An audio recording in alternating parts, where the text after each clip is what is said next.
आज की समाअत में जस्टिस जमाल खान मंदुखेल ने सवाल किया कि क्या आर्टिकल 63A में नाअहली का कोई जिक्र मौजूद है। अटॉर्नी जनरल ने जवाब दिया कि आम शहरियों और अराकीन असेंबली के वोट के लिए कवानीन अलग अलग हैं। आर्टिकल 62 को 63A के साथ पढ़ा जाना चाहिए, तब इस सवाल का जवाब दे पाऊंगा। आर्टिकल 63A के तहत अराकीन पार्टी हिदायत के पाबंद हैं। वजीर आजम के इलेक्शन और अदम एतमाद पर अराकीन पार्टी पॉलिसी पर ही चल सकते हैं। जैसे जमाल खान मंदुखेल ने फिर सवाल किया कि क्या आर्टिकल 63A में नाअहली का कोई जिक्र है। अटॉर्नी जनरल ने जवाब दिया कि आर्टिकल 63A की हेडिंग ही नाअहली से मुताल्लिक है। नाअहली के लिए आइन में तरीक़ाकार वाज़ेह है। आर्टिकल 63, 62 और 63A को अलग अलग नहीं पढ़ा जा सकता। सियासी जमातों का वोट पूरी जमात का वोट होता है, फर्द का वोट नहीं होता। कानून साजी में फर्द का किरदार बहुत कम होता है। जो अराकीन जमात के बगैर पार्लियामेंट का हिस्सा बने उनकी ताकत ना होने के बराबर होती है। कानून साजी में किरदार अदा करने के लिए पार्टी से मुंसलिक होना जरूरी है। जस्टिस एजाजुल हसन ने रिमार्क दिए कि अराकीन पार्टी लाइन से बाहर वोट कास्ट कर सकते हैं। टिकट लेते वक्त उम्मीदवार को पता होता है वो कब कब आजादी से वोट नहीं दे सकता। चीफ जस्टिस ने रिमार्क दिए कि आर्टिकल 63A ने इन्हिराफ पर एक तरीक़ेकार वज़ा कर दिया है। दो तरह के नताइज हो सकते हैं। सियासी नताइज में है जो मर्जी करता है उसको दोबारा टिकट नहीं मिलता। दूसरे आईनी या कानूनी नताइज हैं। मुनीब अख्तर ने रिमार्क दिए कि डिसिप्लिन की खिलाफ वर्जी से इदारे कमजोर होते हैं। पार्टी लाइन की पाबंदी ना हो तो सियासी जमात तबाह हो जाएगी। जैसे जमाल खान मंदुखेल ने सवाल उठाया कि क्या अराकीन पार्टी के साथ अपने हलकों को जवाबदेह नहीं है। पार्टी डिसिप्लिन की पाबंदी किस हद तक है। अटॉर्नी जनरल ने जवाब दिया कि पार्टी में बात ना सुनी जा रही हो तो मुस्ताफी हुआ जा सकता है। मुस्ताफी होकर रुकन असेंबली दोबारा अवाम में जा सकता है। जैसे जमाल खान मंदुखेल ने फिर सवाल किया कि अगर एक रुकन अपनी जमात के गलत इकदाम पर जमात छोड़ दे तो। इस पर अटॉर्नी जनरल ने जवाब दिया कि अगर छोड़ना चाहे तो 2 लफ्ज लिख कर दे दे कि मैं इस्तीफा दे रहा हूँ। चीफ जस्टिस ने रिमार्क दिए कि इसका मतलब है जमात से इन्हिराफ के नताइज भुगतना होंगे। सवाल यह है कि कितने अरसे के लिए मुनहरिफ रुकन को डी-सीट किया जाएगा। जस्टिस एजाजुल हसन ने रिमार्क देते हुए कहा कि मौजूदा हुकूमत के लिए नया पिडोरा बॉक्स खुल जाएगा। मौजूदा हुकूमत की बहुत कम अक्सरियत है। क्या आप ये कह रहे हैं कि अराकीन एक कश्ती से उतरकर दूसरी में बैठ रहे हैं। अटॉर्नी जनरल ने इस पर कहा कि ये कश्ती को डुबोकर दूसरी पर बैठ रहे हैं। जिसे एजाजुल हसन ने फिर सवाल किया कि क्या दूसरी कश्ती में छलांग लगाकर हुकूमत गिराई जा सकती है। क्या दूसरी कश्ती में जाते जाते पहला जहाज डुबोया जा सकता है। अब पिडोरा बॉक्स खुल गया तो म्यूजिकल चेयर ही चलती रहेगी। जैसे मुनीब अख्तर ने इस मौके पर अहम रिमार्क दिए और कहा कि छलांगे लगती रहीं तो मामूल की कानून साजी भी नहीं हो सकती।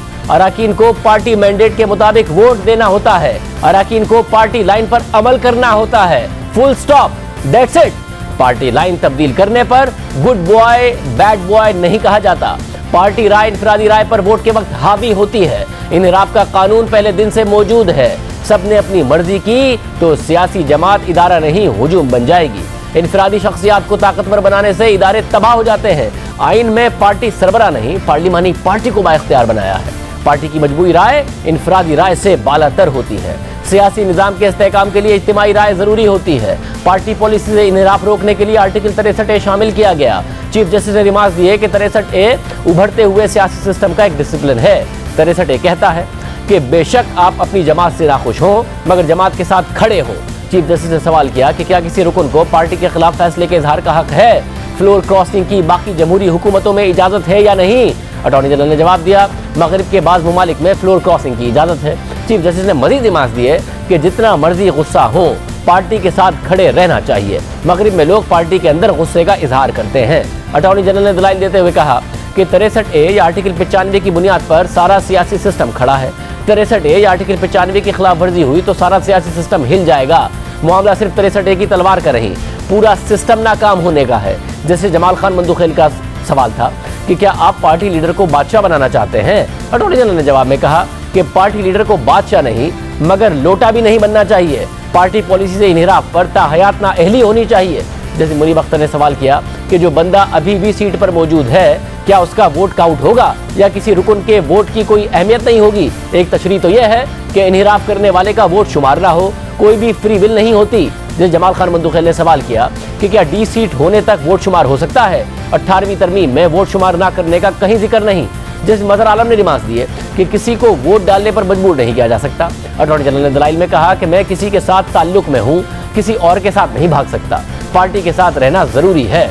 ये ज़मीर की आवाज़ नहीं कि अपोजिशन के साथ मिल जाएं। जी जमाल मंदुखेल ने इस मौके पर रिमार्क दिए कि बलूचिस्तान में अपने ही लोगों ने अदम एतमाद किया और हुकूमत बदल गई। अटॉर्नी जनरल ने जवाब में कहा कि बलूचिस्तान में दोनों ग्रुप बाप पार्टी के दावेदार थे। सबसे ज्यादा बाज़मीर मुस्ताफी होने वाला होता है। बलूचिस्तान असेंबली में वो पतली गली से आ गए थे, दोबारा नहीं आ सकेंगे। आप एक जमात के टिकट उसके मंशूर पर आकर वफादारी तब्दील नहीं कर सकते। दौरान समाज चीफ जस्टिस ने लिमास दिए कि वोट डालकर शुमार ना किया जाना तौहीन आमेज है। ये तौहीन आमेज है कि एक रुकन वोट कास्ट करे और आप कहें कि ये वोट कास्ट नहीं होगा, वोट तो हर सूरत होगा। चीफ जस्टिस ने सवाल किया कि जो मामला आप हमारे सामने लाए हैं वो पार्लियामेंट क्यों तय नहीं कर सकती। वाज़ेह होना जरूरी है कि नाअहली कब होनी चाहिए और नाअहली का इतलाक कब होगा। ये तमाम पार्लिमानी मामलात हैं, वहाँ तय क्यों नहीं हो सकते थे। आर्टिकल 63A में एक तरीक़ाकार मौजूद है, मुख्तलिफ मराहिल फराहम किए गए हैं। आइन में पार्लियामेंट के लिए बहुत एहतराम मौजूद है। आर्टिकल 63A की रूह को नज़रअंदाज नहीं कर सकते। अदालत का काम खाली जगह पुर करना नहीं, ऐसे मामलात रेफरेंस के बजाय पार्लियामेंट में हल होने चाहिए। अदालत ने आर्टिकल 55 को भी मद्देनजर रखना है। आर्टिकल 63A में नाअहली का पूरा निज़ाम दिया गया है। असल सवाल अब सिर्फ नाअहली की मुद्दत का है। जिसे जमाल मंदुखेल ने रिमार्क दिए कि एक शख्स मुंतखब होकर आता है, आप इसे मामूली समझते हैं कि वो सीट छोड़ दे। जिस सवाल का जवाब आइन में है उस पर राय हमसे क्यों मांग रहे हैं। वाज़ेह है कि वज़ीर-ए-आज़म के खिलाफ अक्सरियत का वोट जाए तो वो हट जाते हैं। तमाम अरकान असेंबली को वोट कास्ट करने की इजाज़त है। अटॉर्नी जनरल ने कहा कि वोट के बगैर 63A लग ही नहीं सकता। देखना यह है कि वोट के बाद रुकन के साथ क्या होगा। इन्हिराफ पर आइन ने वाज़ेह किया है कि आप अमानत में खयानत करके वापस नहीं आ सकते। क्या इन्हिराफ करने वालों को अवार्ड मिलना चाहिए। चीफ जस्टिस ने रिमार्क दिए कि वोट काउंट होने के बाद देखा जाएगा कि उसके साथ क्या करना है। अगर आप अलल ऐलान वोट देंगे तो जमात तो छोड़ दी, फिर मामला इलेक्शन कमीशन के पास जाएगा और सुप्रीम कोर्ट के पास। केस की समाअत कल दिन 1:30 बजे तक मुलतवी कर दी गई है।